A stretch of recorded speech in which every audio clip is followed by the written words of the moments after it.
Friends, టమాటా మునక్కాయ curry. First oil వేసుకోవాలి. కొంచెం ఆయిల్ వేడైన తర్వాత ఒక స్పూన్ పోపు గింజలు వేసుకోవాలి. ఒక 2 పచ్చిమిర్చి వేసుకోవాలి.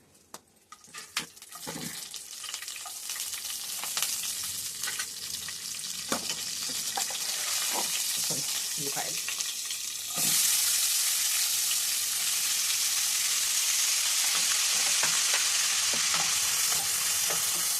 మగ్గిన తర్వాత పసుపు, కొంచెం పసుపు,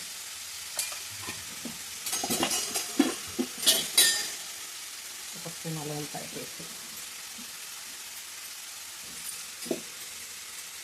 ఒక స్పూన్ కల్లుప్పు వేసుకుంటే బాగుంటుంది. కొంచెం కల్లుప్పు,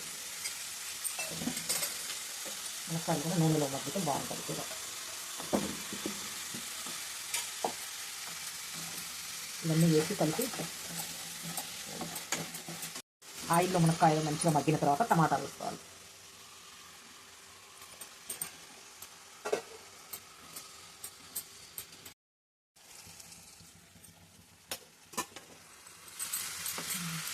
టమాటా మునక్కాయ ఉడికింది. ఇప్పుడు కారం వేసుకుందాం. ఒక స్పూన్ కారం,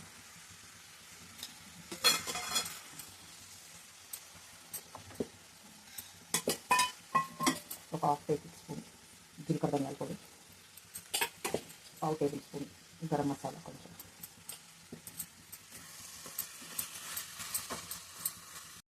ఉప్పు కారం అవి వేసుకున్న తర్వాత గరం మసాలా వేసుకున్న తర్వాత ఒక 2-3 మినిట్స్ మగ్గిన తర్వాత బంద్ చేసుకోవాలి స్టవ్. కూర మంచిగా మగ్గిపోయింది. టమాటా మునక్కాయ కర్రీ రెడీ.